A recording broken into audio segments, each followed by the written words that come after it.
الحمد لله رب العالمين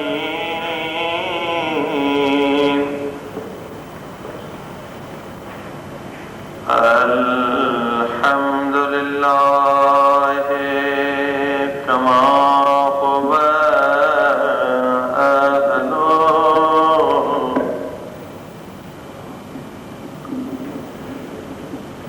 والصلاة والسلام على سيد المرسلين وخاتم النبيين أبي القاسم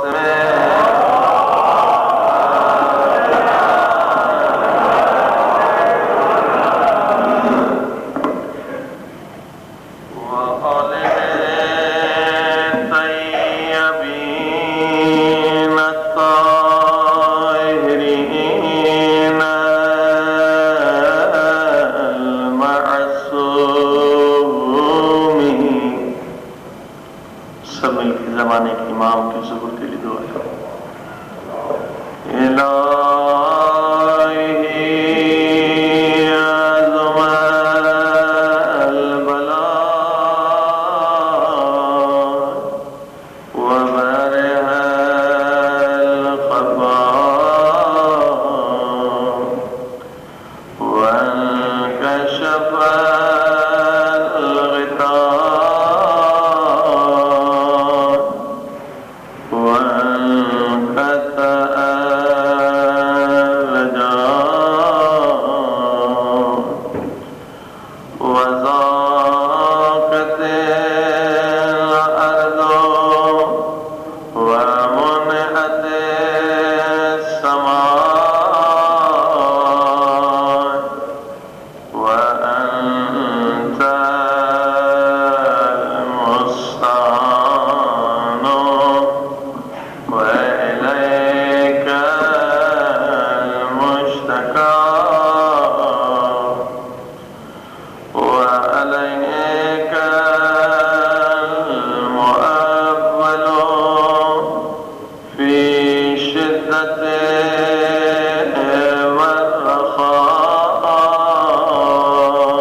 اللهم صل على محمد وآل محمد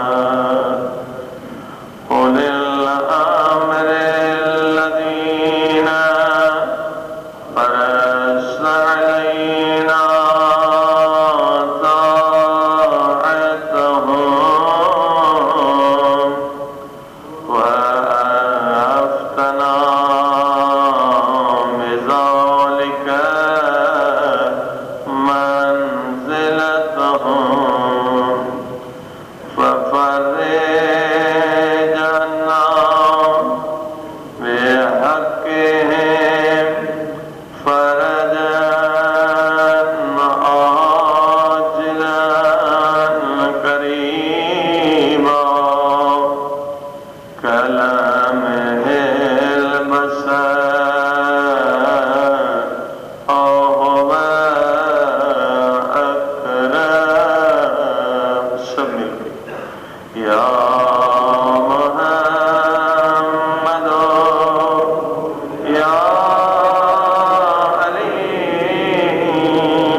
الذين يتبعون الرسول النبي الأمي الذي يجدونه مكتوبا عندهم في التوراة والإنجيل صلوات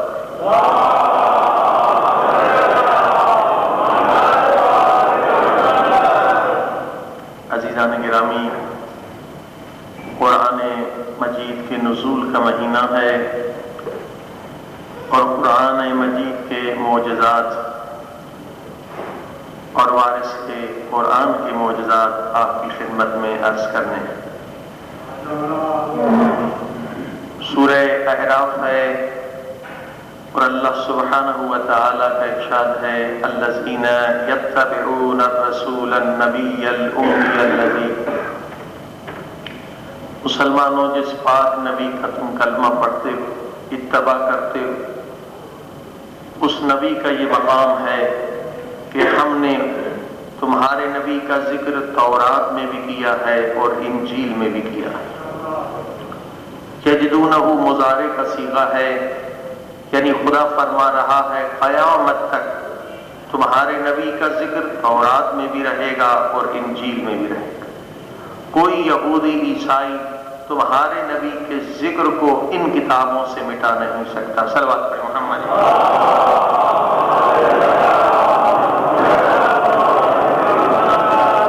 اور معجزہ قرآن کا یہ ہے کہ یہ جو کتاب آپ دیکھ رہے ہیں تورات، انجیل، زبور، جسے بائبل کہتے ہیں، ہر نئے پبلیکیشن میں ترجمہ بدل دیتے ہیں، آیتوں کو غائب کر دیتے ہیں۔ کل آپ نے سنا کہ 7 پاروں کا آپس میں ان کے جھگڑا ہے، اس کے باوجود آج تک اس کتاب میں ہمارے نبی کا ذکر رہنا، مولا علی کا ذکر رہنا، یہ معجزے سے کم نہیں ہے۔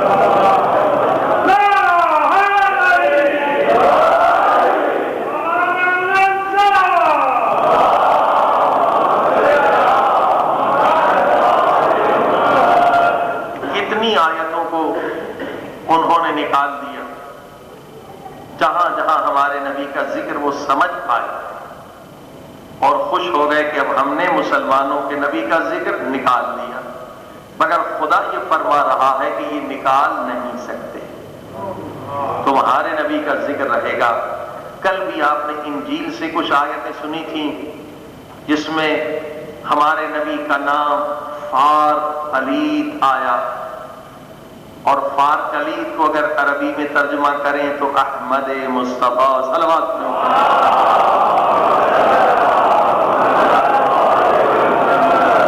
آج تورات سے چند آیتیں آپ کی خدمت میں ہدیہ پیش کرنا چاہتا ہوں، جن میں ہمارے پیارے نبی کا ذکر آیا ہے۔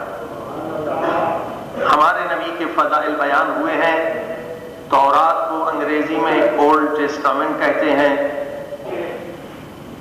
اور جس سورہ یا پارہ کو پڑھنے والا ہوں اس کا نام ہے ڈیوٹرونومی، اور اس کا نمبر ہے 18، اور آیت کا نمبر بھی ہے 18۔ ڈیوٹرونومی 18واں پارہ یا چیپٹر، آیت اس کی 18ویں ہے، اور وہی نازل ہو رہی ہے حضرت موسیٰ پر۔ خدا فرما رہا ہے I will send them a prophet like you۔ موسیٰ، تیرے بعد ایک نبی آنے والا ہے جو تمہاری شبیہ ہوگا، تمہارے مثل ہوگا، تمہارے جیسا ہوگا. I will tell him what to say and he will tell the people. Everything I will command. جو میں اسے کہوں گا وہ وہی لوگوں سے کہے گا. Everything I will command. اس کی ہر بات میری وحی کے مطابق ہوگی. کل آپ انجیل میں بھی یہی نشانی ہمارے نبی کی سنی کہ حضرت عیسیٰ نے کہا he will not speak on his own authority. وہ نبی وہ ہوگا جس کی ہر بات وحی کے مطابق ہوگی. اور یہاں پر بھی وہی الفاظ ہیں I will tell him what to say and he will tell the people everything I will command. اے موسیٰ وہ نبی وہ ہوگا جس کی ہر بات میری وحی کے مطابق ہے. انجیل بھی کہہ رہی ہے ایک نبی ہے جس کی ہر بات وحی کے مطابق ہے. تورات بھی کہہ رہی ہے ایک نبی آنے والا ہے جس کی ہر بات وحی کے مطابق ہے. اور سورہ نجم نے کہا وما ينطق عن الهوى ان هو الا وحی یوحی. یہ وہی نبی ہے جس کا ذکر تورات انجیل میں ہے. اس نبی کی ہر بات وحی کے مطابق ہے. عزیزان کرام، اب یہ نبی کون ہے؟ قرآن مجید کی آیت بھی ہے انا ارسلنا الیکم رسولا شاہدا علیکم کما ارسلنا الی فرعون رسولا. اے مسلمانوں، یہ پاک نبی حضرت محمد مصطفیٰ صلی اللہ علیہ وسلم جو تمہاری طرف بھیجے گئے ہیں یہ مثل موسیٰ ہیں. جیسے فرعون کی طرف ہم نے موسیٰ کو بھیجا ویسے اہل مکے کی طرف دنیا کی طرف ہم نے اس نبی کو مثل بنا کر بھیجا ہے. اب آیت کہہ رہی ہے ایک نبی آنے والا ہے جو مثل موسیٰ ہے. اب وہ نبی کون ہے؟ اس نبی کو تلاش کرنا ہے. جب عیسائیوں سے پوچھتے ہیں کہ وہ کون نبی ہے جو مثل موسیٰ ہے، کہتے وہ ہمارے نبی عیسیٰ ہے. کیونکہ ہر ایک کو حق ہے نا اپنے نبی کے فضائل بیان کرنے کا. وہ کہتے یہ آیت ہمارے نبی کے شان میں ہے. ہم نے کہا ٹھیک ہے، دعویٰ کرنے میں تو کوئی حرج نہیں ہے مگر ثابت کر کے بھی تو دکھاؤ. آیت کہہ رہی ہے کہ جو نبی آنے والا ہے وہ مثل موسیٰ کے ہے. اے عیسائیوں، تم کہتے ہو یہ آیت حضرت عیسیٰ کے لیے ہے مگر تمہارا عقیدہ ہے کہ عیسیٰ خدا ہے یا خدا کا بیٹا ہے. اور آیت یہ کہہ رہی ہے جو نبی آنے والا ہے وہ نبی موسیٰ جیسا ہے، یعنی وہ نبی ہے خدا نہیں ہے، نہ خدا کا بیٹا ہے. وہ مثل موسیٰ ہے. اے عیسائیوں، تم موسیٰ کو کیا خدا مانتے ہو؟ تم موسیٰ کو نبی مانتے ہو. اور خدا یہ کہہ رہا ہے I will send them a prophet like you. ایک نبی آنے والا ہے جو مثل موسیٰ ہوگا، یعنی وہ نبی ہوگا اور مثل موسیٰ نبی ہوگا. تو اگر تم کہتے ہو کہ یہ آیت حضرت عیسیٰ کے لیے ہے تو پھر یہ عقیدہ چھوڑ دو کہ عیسیٰ خدا ہے. تمہارا تو عقیدہ عیسیٰ خدا ہے. اور آیت یہ کہہ رہی ہے کہ نہیں، جو آنے والا ہے وہ نبی ہے، لہذا یہاں تمہارا عقیدہ باطل ہے یا تمہارا دعویٰ غلط ہے. اور آگے بڑھیں، یہ آیت حضرت عیسیٰ کے لیے نہیں ہے. ہم حضرت عیسیٰ کا احترام کرتے ہیں، انہیں نبی مانتے ہیں، مگر آیت یہ کہہ رہی ہے جو آنے والا نبی ہے وہ مثل موسیٰ ہے. موسیٰ نبی کی شبیہ ہے. دیکھیے حضرت عیسیٰ کی ولادت معجزے سے ہوئی ہے. حضرت عیسیٰ کا والد نہیں ہے، فقط ماں ہے. مگر حضرت موسیٰ کی ولادت معجزے سے نہیں ہوئی ہے. ان کے ہاں والد بھی ہے، والدہ بھی ہے. تو وہ نبی کیسے اس نبی جیسا ہو سکتا ہے جس کے ہاں والد ہی نہیں ہے؟ مگر ہمارے نبی کی ولادت بھی اسی طرح سے ہوئی ہے بغیر معجزے کے. ہمارے نبی کی بھی والدہ بھی ہے، والد بھی ہے. حضرت موسیٰ کی بھی والدہ بھی ہے، والد بھی ہے. تو جس کا والد نہیں وہ کیسے اس کے برابر ہو سکتا ہے یا مثل ہو سکتا ہے جس کے ہاں والد بھی ہے، والدہ بھی ہے. اور آگے بڑھیں، پوری دنیا میں حضرت عیسیٰ کی کہیں قبر نہیں ہے، کہیں قبر نہیں ہے. عیسائیوں میں اختلاف ہے. کچھ کہتے ہیں کہ پھانسی پہ لٹکا دیے گئے نعوذ باللہ، کچھ کہتے ہیں زندہ ہے. مگر کہیں حضرت عیسیٰ کی قبر نہیں ہے. مگر حضرت موسیٰ کی قبر بھی موجود ہے اور ہمارے نبی کی قبر بھی مبارک انشاءاللہ خدا سب کو زیارت نصیب کرے. صلوات پڑھیں محمد.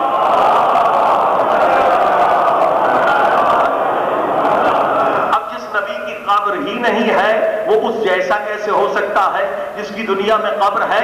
ایک تیسری دلیل سنیے. حضرت عیسیٰ نے بہت زحمتیں اٹھائیں مگر حکومت اسلامی کو قائم کرنے میں کامیاب نہ ہو سکے.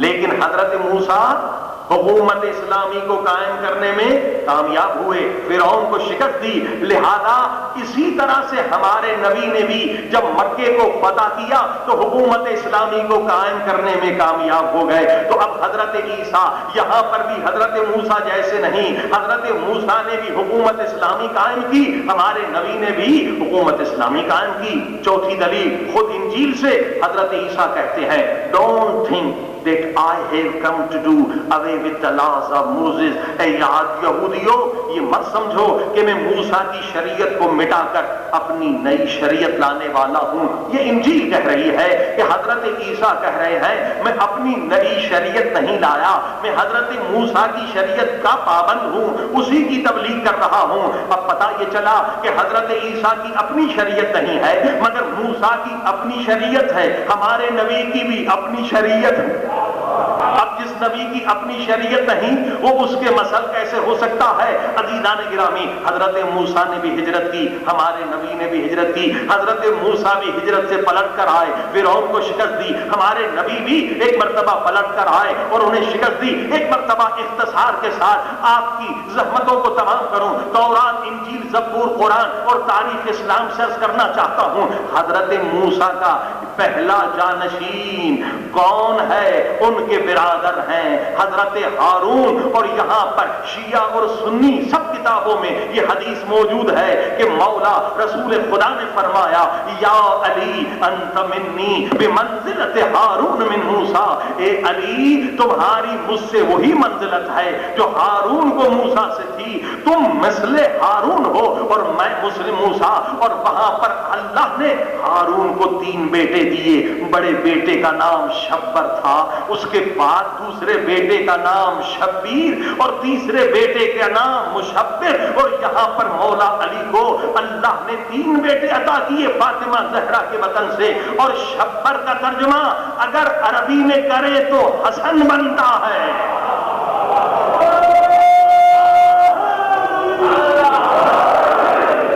شبر کا ترجمہ عبرانی سے اگر عربی میں کریں تو حسن بنتا ہے، شبیر کا ترجمہ حسین بنتا ہے، مشبر کا ترجمہ محسن بنتا ہے. اللہ اکبر. اور آگے بڑھیں. حضرت موسیٰ کے 12 جانشین ہیں، ہمارے نبی کے بھی 12 جانشین ہیں. حضرت موسیٰ کا پہلا جانشین حضرت ہارون ہے، ہمارے نبی کا پہلا جانشین حضرت علی ہے. حضرت موسیٰ کا آخری جانشین حضرت عیسیٰ ہے جو آج بھی زندہ ہے اور غیبت کے پردے میں ہے.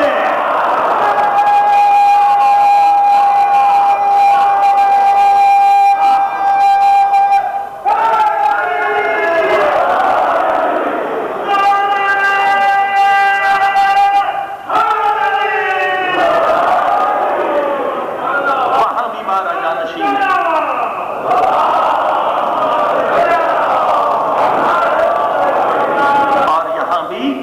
جانشین ہیں. وہاں بھی آخری جانشین آج بھی زندہ ہے، غیب کے پردے میں ہے. اور یہاں بھی ہمارے رسول خدا کے آخری جانشین امام مہدی علیہ الصلوۃ والسلام غیب کے پردے.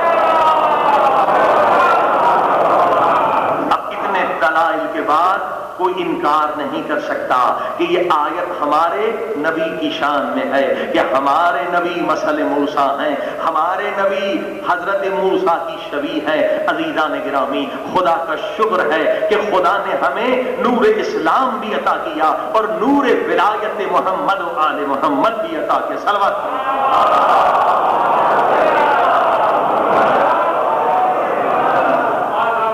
عزیزان یہ ولایت وہ نعمت ہے کہ جس قدر ہم شکر کریں کم ہے. مگر ولایت کو قلب کے اندر، دل کے اندر بٹھانا ہے. ولایت کا لفظی ترجمہ ہے، ولایت کہتے ہیں حکومت.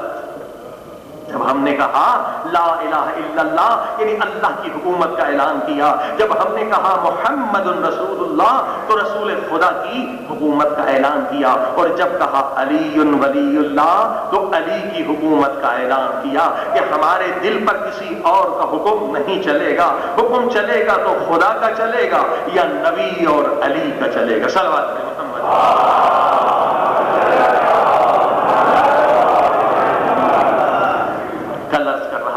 یہ مہینہ خود کو بدلنے کا مہینہ ہے، خود کو پاک کرنے کا مہینہ ہے۔ کوئی کتنا بڑا گنہگار ہو لیکن اللہ کے رسول فرماتے ہیں اس مہینے میں اگر خلوص کے ساتھ آ جائے اس کے سارے گناہ معاف ہو جائیں گے۔ اور کل آپ نے سنا مولا علی کا کیا فرمان ہے؟ مولا علی فرماتے ہیں لوگوں دنیا میں 3 بیماریاں ہیں، جسم کی بیماری بھی ہے، فقر یہ بھی بیماری ہے، مگر ان دونوں بیماریوں سے خطرناک ہے نفس کی بیماری۔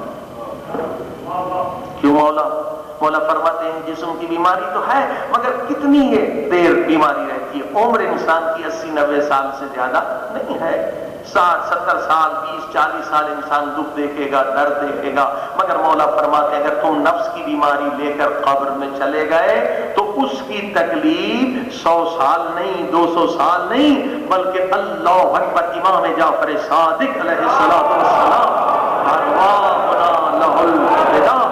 امام فرماتے ہیں بعض لوگوں کی برزخ 10 لاکھ سال تک ہوتی۔ اللہ اکبر، اگر ایک نفس کی بیماری ہم قبر میں لے گئے تو ممکن ہے کہ 10 لاکھ سال تک وہاں تڑپتے رہیں۔ یہاں مریض ہو جائیں تو بھائی آ جاتا ہے، بیٹا آ جاتا ہے، رشتہ دار آ جاتا ہے، کوئی ڈاکٹر آ جاتا ہے، مگر قبر میں کوئی مدد کرنے والا نہیں ہوتا، مگر یہ کہ اعمال صالحات ہوں، مگر یہ کہ مولا علی سے قوی رشتہ ہو۔ عزیزان گرامی، مولا فرماتے دنیا میں اس کا علاج کر لو۔ کل میں نے بتایا کہ خطرناک بیماری جو ہے نا وہ تکبر ہے۔ تکبر وہ بیماری ہے جو انسان کے اعمال کو برباد کر دیتی ہے، جیسے کینسر ہو، کینسر کے بعد انسان نا امید ہو جاتا ہے، لہذا تکبر وہ ہے جو ہزارہ سجدے جو شیطان کے تھے وہ برباد ہو گئے۔ عزیزان گرامی، ان بیماریوں کا نقصان یہ ہے کہ عبادتیں ضائع ہو جاتی ہیں، اور مولا فرماتے ہیں قبر میں 70 اژدہا مسلط ہو جاتے ہیں، اور انسان اسی دعائے کمیل میں آپ پڑھتے ہیں، مولا علی کہتے اے انسان اللہ کے عذاب کو برداشت کرنے کی نہ اس زمین کو طاقت ہے نہ آسمان کو طاقت۔ انسان تیرا بدن بہت ضعیف ہے، تجھ میں طاقت نہیں ہے، جب گرم ریت ہو جائے تو تو پاؤں ریت پہ نہیں رکھ سکتا، جب اس گرمی کو تو برداشت نہیں کر سکتا تو جہنم کی آگ کو کہاں برداشت کر سکے گا؟ اللہ اللہ، ان بیماریوں سے عذاب بنتا ہے، نہ فقط عذاب بلکہ آخرت میں انسان کی شکل بگڑ جاتی ہے۔ بیماری کا دنیا میں بھی اثر آپ دیکھتے ہیں، شکل پہ پڑتا ہے، بدن پہ پڑتا ہے۔ مولا فرماتے ہیں اگر ان بیماریوں کا علاج نہیں کیا تو آخرت برباد ہو جائے گی۔ عزیزان گرامی یاد رکھیے یہ قرآنی مسئلہ ہے کہ قیامت کے دن ہم اس شکل و صورت میں نہیں آئیں گے۔ یہ شکل و صورت اللہ نے دی ہے 60 70 100 سال کے لیے، مگر یاد رکھیے وہ شکل و صورت جو ہمیشہ کے لیے ملنے ہے، ابدی شکل ہے، 1000 سال نہیں، 1,00,000 سال نہیں، ہمیشہ کی جو شکل ہے وہ کون بنائے گا؟ قرآن کہہ رہا ہے یوم تبلی السرائر، اے انسان وہ شکل جو قیامت کو تمہیں ملنی ہے نا، اسے بنانے والا بھی تو ہے، بگاڑنے والا بھی تو۔ وہ شکل ہم خود بناتے، یہ شکل اللہ نے بنا کے دی ہے، مگر وہ شکل جس سے ہمیں قیامت کے دن آنا ہے وہ بنانے والے بھی ہم ہیں، بگاڑنے والے بھی ہم ہیں۔ یوم تبلی السرائر، اے انسان قیامت کے دن ہم تمہارا باطن ظاہر کر دیں گے۔ اب ظاہر میں تو ہم انسان ہیں، اگر 1000 انسانوں کا قاتل بھی ہے، اب صدام ملعون کو بھی جب آپ ٹی وی پر دیکھتے ہیں کتنے لاکھوں شیعوں کا قاتل ہے، مسلمانوں کا قاتل ہے، مگر انسان نظر آتا ہے نا۔ یعنی دنیا میں انسان کی حسن شکل نظر نہیں آتی، مگر خدا یہ کہہ رہا ہے کہ قیامت کے دن اس شکل میں تم نہیں آؤ گے، ہم تمہارے باطن کو ظاہر کر دیں کہ تم باطن میں کیا ہو۔ باطن میں انسان ہو یا حیوان ہو، انسان ہو یا بھیڑیے ہو، اللہ اکبر۔ عزیزان گرامی، اگر ایک انسان بد اخلاق ہے ممکن ہے کتے کی شکل میں آئے، ایک انسان درندہ صفت ہے ممکن ہے قیامت کے دن بھیڑیے کی شکل میں آئے، ایک انسان بے غیرت ہے، ابھی آپ نے سنا مولا علی کا فرمان کہ غیرت مند زنا نہیں کرتا، غیرت مند کسی کے ناموس کی طرف حرام سے نہیں دیکھتا۔ اگر یہ انسان کسی کی بہن ماں کو حرام سے دیکھ رہا ہے ممکن ہے قیامت کے دن خنزیر کی شکل میں آئے۔ اگر کسی کا مال کھا رہا ہے، یتیم کا حق کھا رہا ہے، قرض لے کے واپس نہیں دے رہا، ممکن ہے گدھے کی شکل میں آئے۔ یہ میں نہیں کہتا بلکہ اللہ کے رسول کی حدیث ہے، یحشر الناس علی صور تحزن عندها القردۃ والخنازیر۔ اے لوگوں، گناہوں سے ڈرو، ظلم سے ڈرو، حرام سے ڈرو۔ کیوں؟ اللہ کے رسول کہتے قیامت کے دن کچھ لوگ اپنے گناہوں کی وجہ سے ایسی شکلوں میں آئیں گے کہ ان کی شکلیں خنزیر اور باندروں کی شکلوں سے بدتر، اور یہ ابدی شکل، اللہ اکبر، خنزیر اور باندر کی شکل سے بدتر شکل میں کچھ لوگ آئیں گے۔ کون؟ فرمایا میری امت میں سے گناہوں کی وجہ سے۔ حدیث سنی، قرآن۔ اب امام کا فرمان، امام حج پر ہیں، صحابی کہتے ہیں مولا اس سال بہت حاجی ہیں۔ امام نے کہا حاجی بہت کم ہیں۔ کہا مولا گزشتہ سال میں آیا تھا، طواف میں اتنا رش نہیں تھا، مینا میں اتنا رش نہیں تھا، مگر آپ بھی حق کہہ رہے ہیں، مگر جو میں نے دیکھا ہے وہ بھی حق ہے، مولا میرے شک کو دور کریں۔ امام نے کہا میرے نزدیک آ، میری ان دونوں انگلیوں کے درمیان ان طواف کرنے والے حاجیوں کو دیکھ۔ اب جو اس صحابی نے دیکھا ایک مرتبہ چینخ اٹھا۔ مولا نے کہا کیوں چینختے ہو؟ کہا مولا دیکھ رہا ہوں کچھ گدھے ہیں جو طواف کر رہے ہیں، جو کتے ہیں کچھ طواف کر رہے ہیں، کچھ خنزیر ہیں جو طواف کر رہے ہیں، مولا ان میں انسان تو مجھے بہت کم نظر آ رہے ہیں۔ امام نے کہا اسی لیے میں نے کہا تھا کہ حاجی اس سال بہت کم ہے، کیونکہ حاجی انسان کا نام ہے، حیوان کا نام نہیں ہے۔ امام نے فرمایا یہ جو کتے نظر آ رہے ہیں ان کا کردار دنیا میں کتوں کی طرح ہے، جو خنزیر نظر آ رہے ہیں ان کا کردار دنیا میں خنزیر کی طرح ہے۔ یہ ان کی باطنی شکل ہے جو میں معجزے سے تمہیں دکھا رہا ہوں۔ صلوات پڑھ محمد۔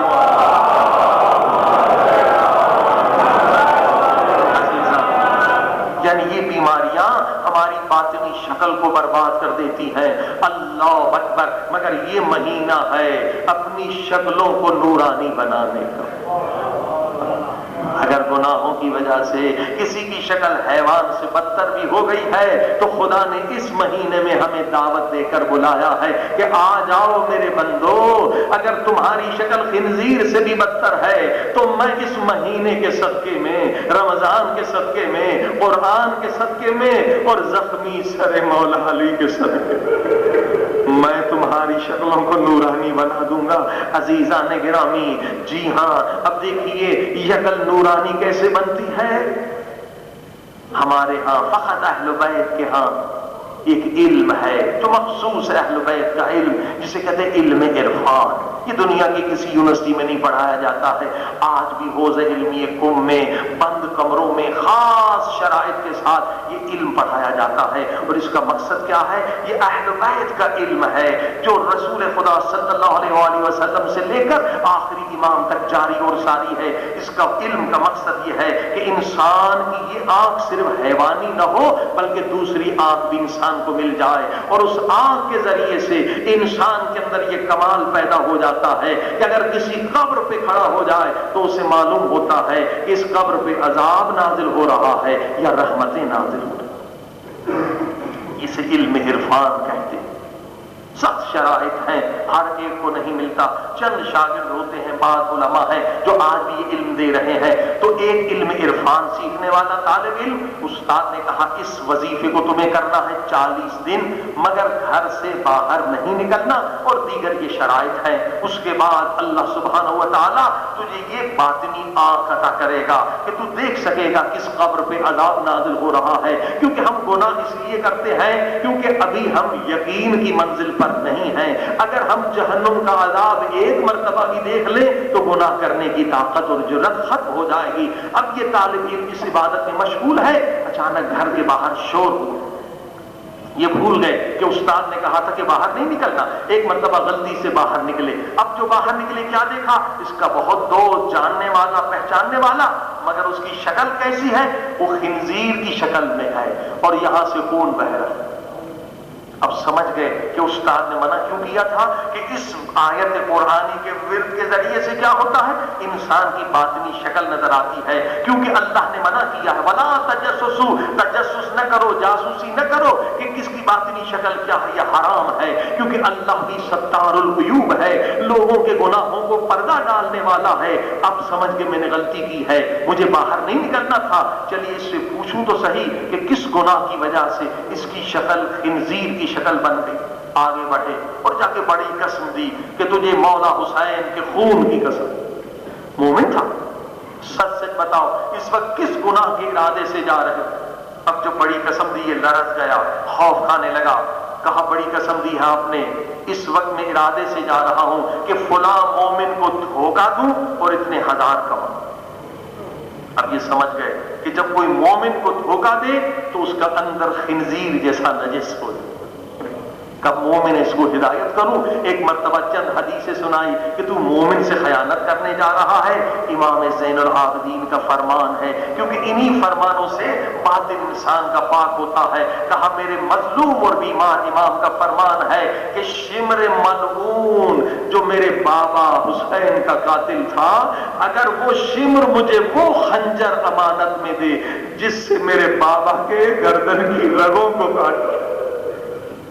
امانت کا یہ احترام ہے کہ چوتھے امام کہتے شمر ملعون میرے بابا کا قاتل ہے، مگر وہ خنجر مجھے امانت میں دے دے جس سے میرے بابا کی خوش گردن کی رگوں کو کاٹا تھا، تب بھی میں اس میں خیانت نہیں کروں گا.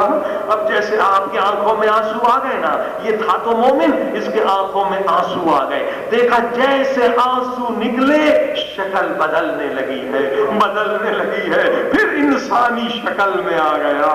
اللہ اکبر. یہ آنسو ہیں جو انسان کے گناہوں کو مٹاتے ہیں. یہ آنسو ہیں اگر انسان کا باطن حیوانی بھی ہے تو پھر دوبارہ انسانی بن جاتا. عزیزان رمضان میں جس قدر رونا چاہیں، جس قدر رو سکیں زیادہ گریہ کریں.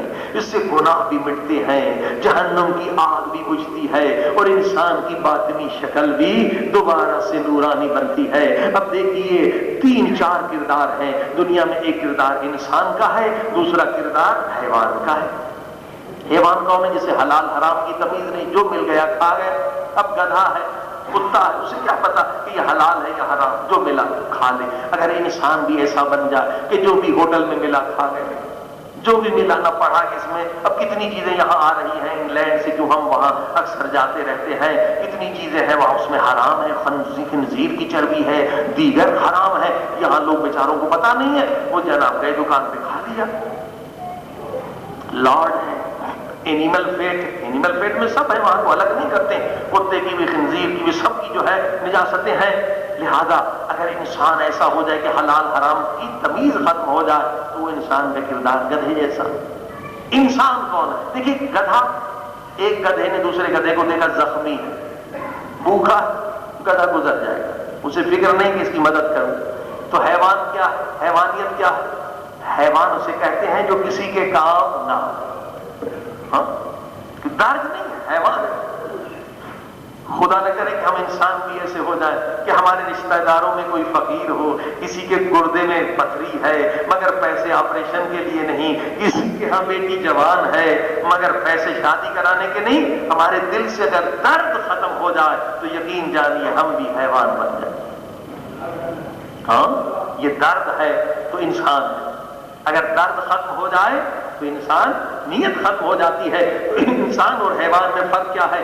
حیوان وہ ہے جو کسی کے کام نہ آئے اور انسان وہ ہے جو کسی کے کام آئے. عزیزان گرامی، صبح ہر دن گزرنے کے بعد جب رات آئے نا، سوچا کریں میں آج کسی کے کام آیا ہوں؟ ہاں کسی کے کام آیا ہوں؟ اگر کسی انسان کے کام نہیں آئے تو چلیے کوئی بلی، کوئی کتا کسی کو روٹی کھلا دیں، بچا ہوا کھانا کھلا دیں. اگر کوئی کتا بھی نہیں ملا تو کسی درخت سوکھا ہے اسے پانی پلا دیں.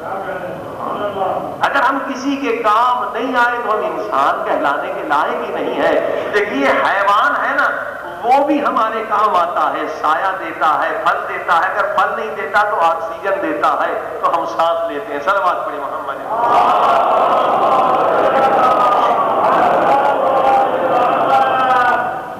ٹھیک ہے، انسان وہ ہے جو کسی کے کام آئے. مثلا آپ کے پاس 4 روٹیاں، فقیر آگے 1 روٹی دے دی، آپ انسان کہلانے کے لائق. مگر ایک کردار اور زیادہ بلند ہے کہ روٹی ہمارے پاس ایک ہے.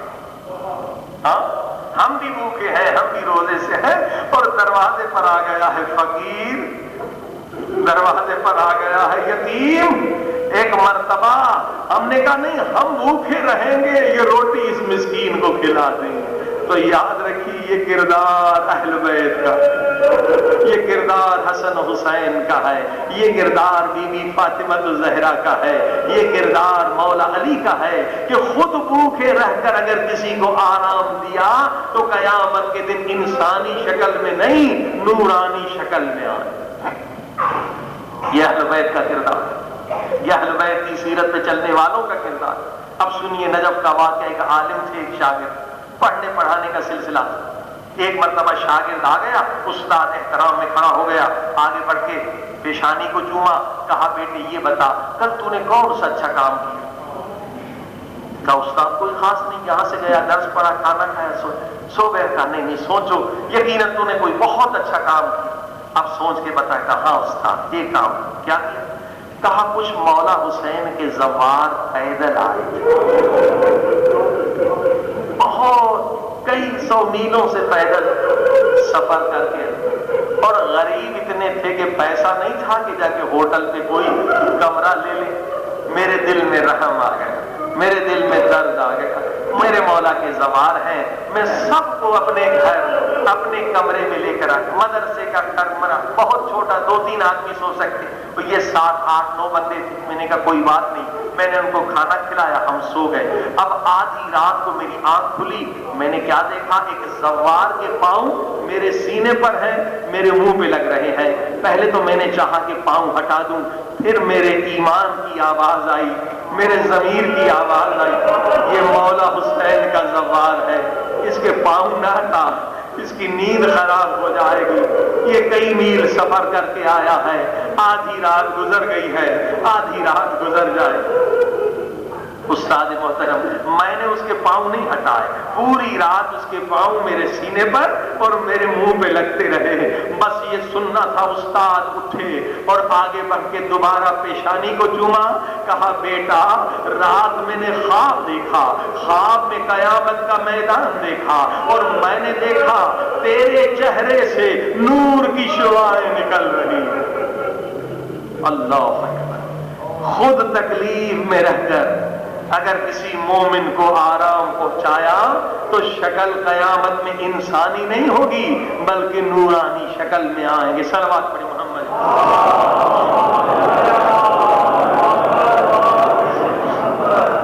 عزیزان کرام، لیکن اب جو آپ نے سنا کہ قیامت کے دن کچھ لوگ آئیں گے خنزیر سے بھی ان کی شکل بدتر ہو. خنزیر سے بھی بدتر کیوں؟ حیوان یہ نہیں کہ خنزیر جیسا، کتے جیسی شکل نہیں، بل ہم اضل. قرآن کی آیت بھی ہے کچھ لوگ حیوانوں سے بدتر ہیں، اور رسول خدا نے بھی کہا کہ خنزیر سے بدتر. یہ کون ہے؟ دیکھیے ایک کردار ہے حیوانی اور ایک کردار ہے شیطانی. حیوانی کردار کیا ہے؟ حیوان کا کام ہے بھونکنا، کتے کا کام ہے لڑنا جھگڑنا، یہ حیوانوں کا کام ہے. عقل نہیں، شعور نہیں. انبیاء ان کی ہدایت کے لیے نہیں آئے، قرآن ان پہ نازل ان کے لیے نہیں آیا، یہ انسانوں کے لیے. تو یہ لڑنا جھگڑنا بھونکنا یہ کیا؟ یہ حیوانی کردار ہے. لیکن ایک کتے نے دوسرے کتے کو کاٹا، ایک کتے نے دوسرے کو مارا، یا ایک بھینس نے دوسرے کو مارا، ایک بکری نے دوسرے کو لات ماری. کبھی آپ نے سنا، کبھی آپ نے دیکھا کہ اب وہ کتا گیا ہو اپنے دوستوں کو بلا کر آیا ہو اور آ کے اس کتے سے انتقام لے. اب جتنے ماہرین ہیں حیوانات کے، نفسیات کے، سب سے پوچھ کر دیکھ لیں تو جواب دیں گے کہ حیوان ہے تو نجس، لڑنا جھگڑنا بھونکنا ان کا کام ہے، مگر یہ کتا جو سب سے نجس ہے، یہ خنزیر جو سب سے نجس ہے، ان میں انتقام کا جذبہ نہیں ہے، بغض نہیں. اللہ اکبر، کتا سب سے نجس، خنزیر سب سے نجس، مگر اس کتے میں بغض کی صفت نہیں ہے، انتقام اور بدلہ لینے کی صفت نہیں ہے، تو میرے اللہ یہ حضرت انسان کے اندر سے یہ صفت کہاں سے آ گئی؟ ہاں جی، اب کسی نے مجھے گالی دے دی، معافی بھی مانگ لی، میرا دل صاف نہیں ہوا۔ کسی نے میری بیٹی کو طلاق دلا دی، معافی بھی مانگ لے، دل صاف نہیں ہو رہا، ہاں اس سے بغض ہے۔ کسی نے مجھے تجارت میں نقصان دلا دیا، دل میں اس سے بغض ہے۔ عزیزان گرامی، یہ جو بغض کی صفت ہے، یہ جو گرج یا اسپائٹ کی صفت ہے، انتقام لینے کی صفت ہے، یہ تو حیوانوں میں بھی نہیں ہے۔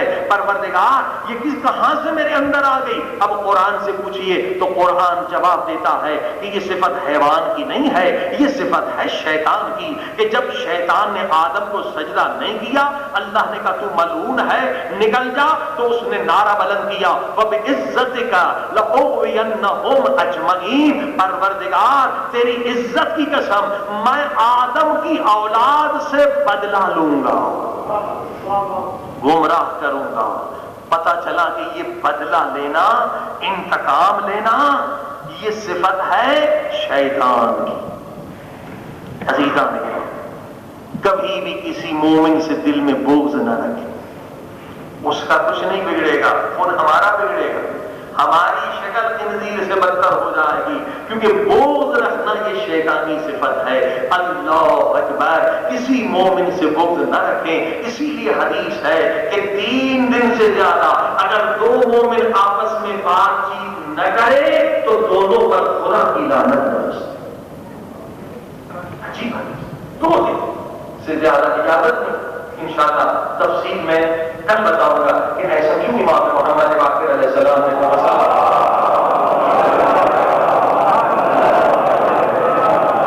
3 دن سے زیادہ اجازت نہیں ہے کہ کسی مومن سے آپ جو ہے تعلقات کو قطع کریں، دونوں پر لعنت پڑے گی۔ حتیٰ کہ امام نے کہا چاہے وہ قصوروار ہو یا بے قصور ہو، جواب اس کا انشاءاللہ کل سنیے گا۔ عزیزان گرامی، لہذا اگر ہم چاہتے ہیں کہ اس مہینے میں ہماری شکل نورانی ہو جائے تو اپنے دلوں سے بغض نکال دیں، نفرت نکال دیں، انتقام کا جذبہ ختم کر دیں، تو انشاءاللہ قیامت کے دن خداوند عالم ہمیں نورانی شکل عطا فرمائے گا۔ صلوات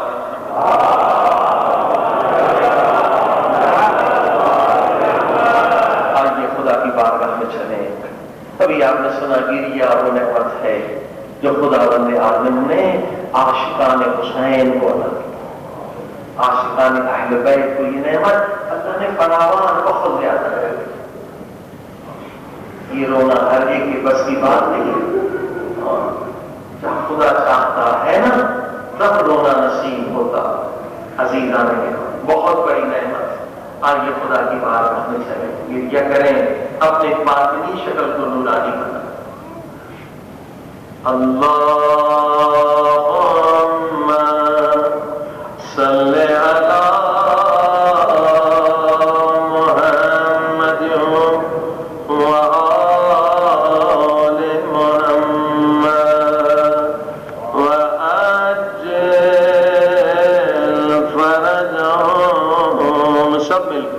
علی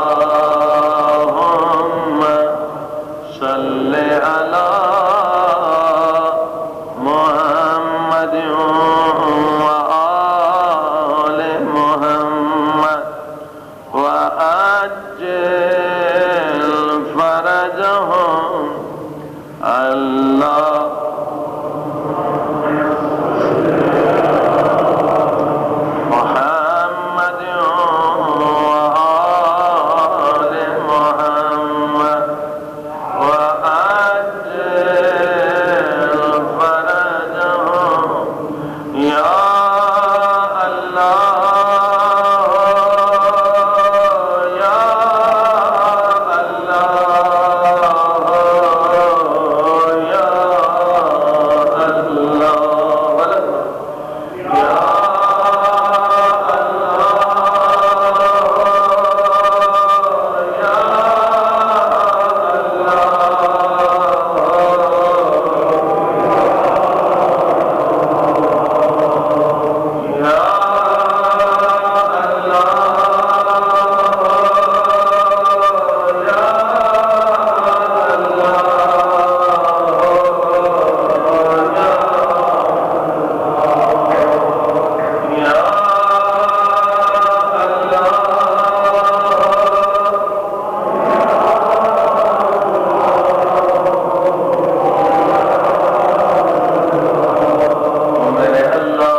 کسی کی دعا رہنا ہو، کوئی مجلس سے خالی نہ جائے۔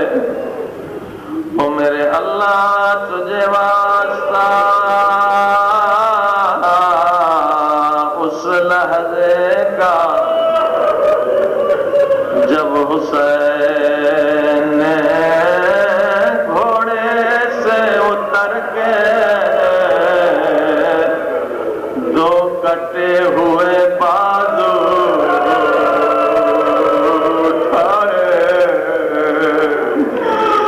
بازوؤں کو چوم کے فرمایا ابا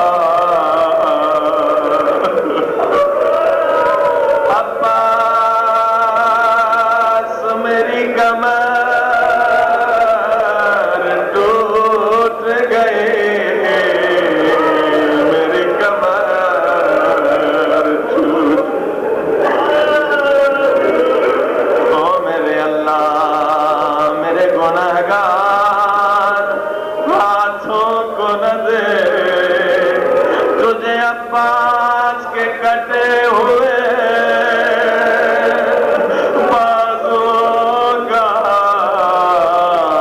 واسطہ آج ہمارے گناہوں کو بخش دے۔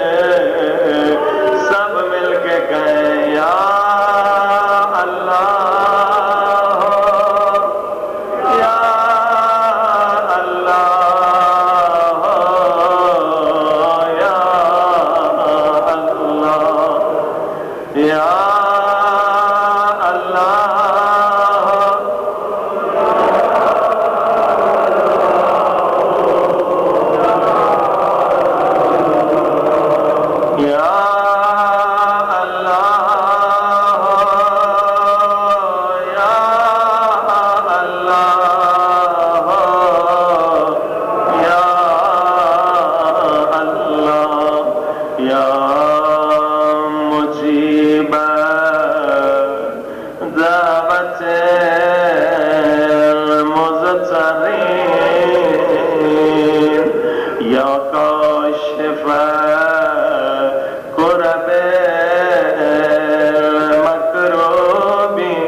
سب مل کے کہیں یا غیاث المستغیثین، یا غیاث المستغیثین، سب مل کے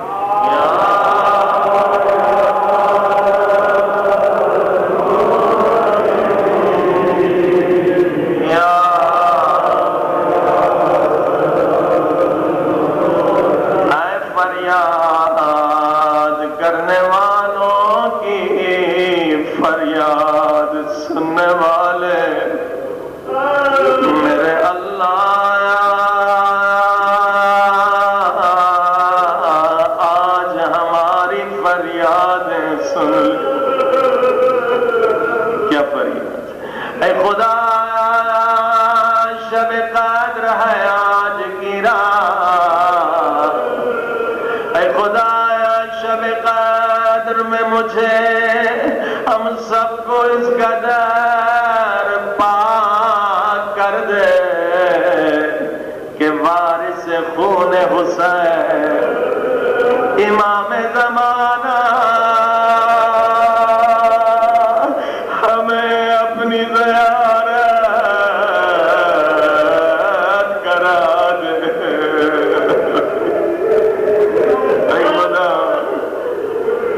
اگر شب قدر مولا کی زیارت نہ ہوئی تو کب ہوگی؟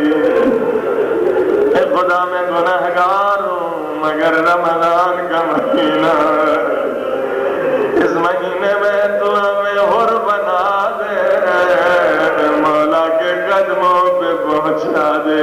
سب مل کے کہیں یا غفار،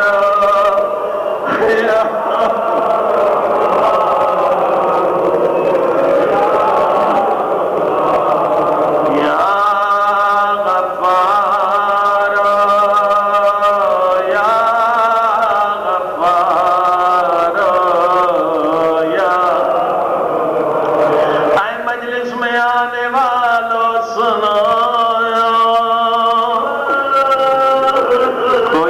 سمجھے کہ میں خود مجلس میں اٹھ کے آ گیا۔ عزیزو سنیے امام کا فرمان، اپنے زمانے کے امام فرماتے ہیں، امام صادق علیہ السلام فرماتے ہیں یہ نہ سمجھا کرو ہم خود حسین کی مجلس اٹھ کے آ جاتے ہیں، نہیں، مولا فرماتے ہیں جب بھی میرے دادا حسین کی مجلس برپا ہوتی ہے، زمانے کے امام ہیں، فرماتے ہیں ہم خود تمہارے در پہ آتے ہیں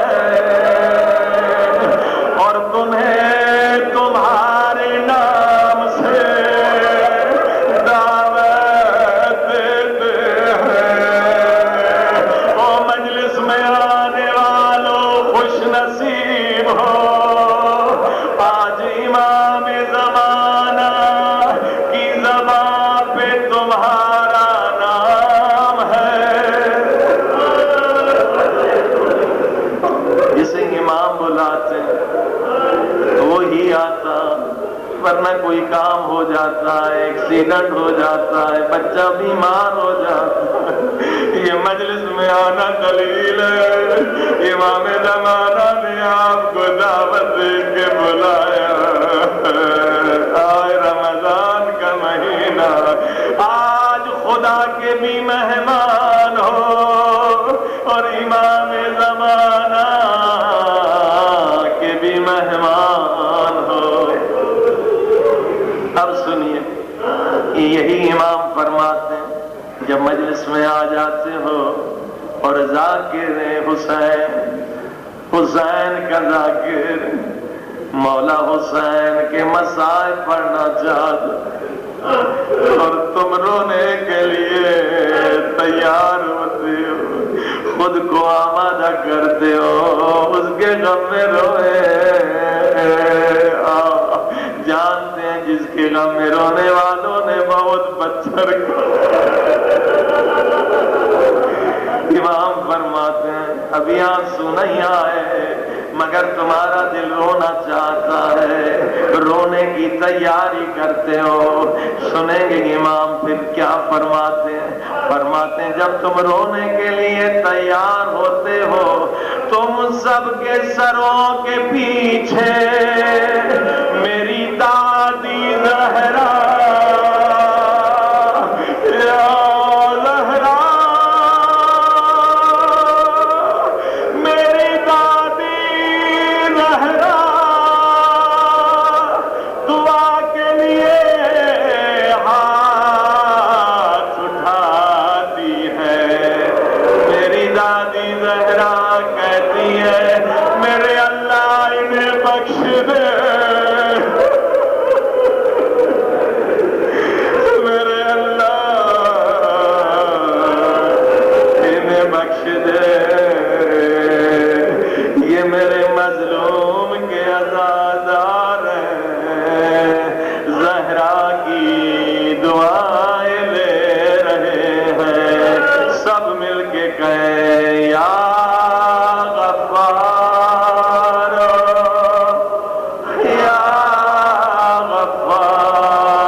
پرندے پرندے ٹولیاں ٹولیاں کر کے زندان کے اوپر سے گزرتے تھے. جناب سکینہ بیمار بھیا کا دامن پکڑ کے پوچھتی تھی. کیا پوچھتی تھی؟ جناب سکینہ سوال کرتی تھی، بھیا سجاد یہ پرندے کہاں جا رہے ہیں؟ سید سجاد فرماتے تھے یہ اپنے اپنے گھر جا رہے ہیں. سکینہ پوچھتی تھی، ہم اپنے گھر کب جائیں گے؟ کب جائیں گے؟ جس بچی کو وطن جانے کی سب سے زیادہ تمنا تھی وہ زندان میں مر گئے.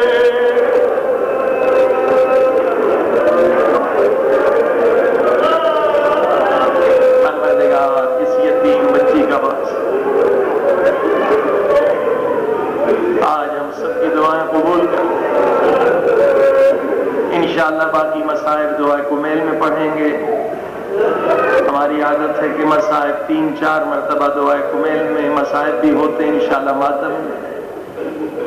تو انشاءاللہ آپ لوگ شب قدر بھی ہے، شب قدر کے اعمال بھی دعائے کمیل کے بعد مختصر کریں گے انشاءاللہ، کیونکہ وقت گزر چکا ہے. جتنے مصائب رہ گئے جی بھر کے آرام سے دعائے کمیل میں مصائب پڑھیں گے، ماتم بھی کریں گے. مولا کی ضربت کی رات اپنی دعائیں بھی قبول کروائیں گے. پروردگار تجھے اس معصومہ بچی کا واسطہ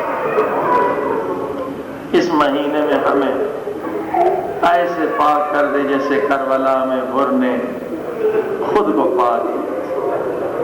میرے اللہ کوئی گناہ باقی نہ رہے، کوئی نجاست باقی نہ رہے.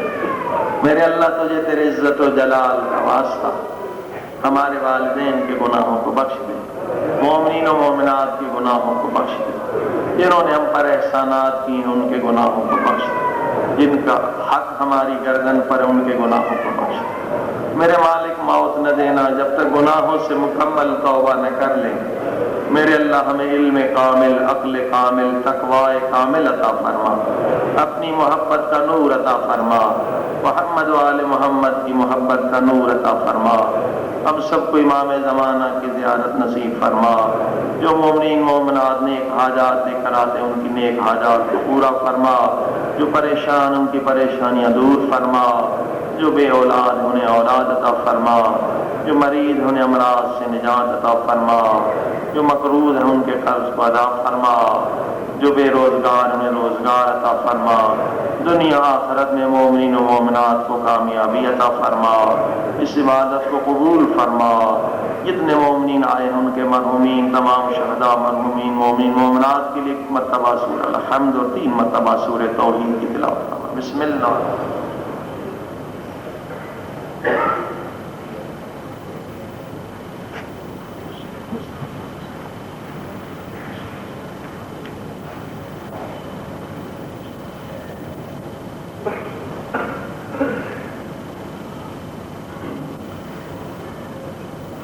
اللهم صل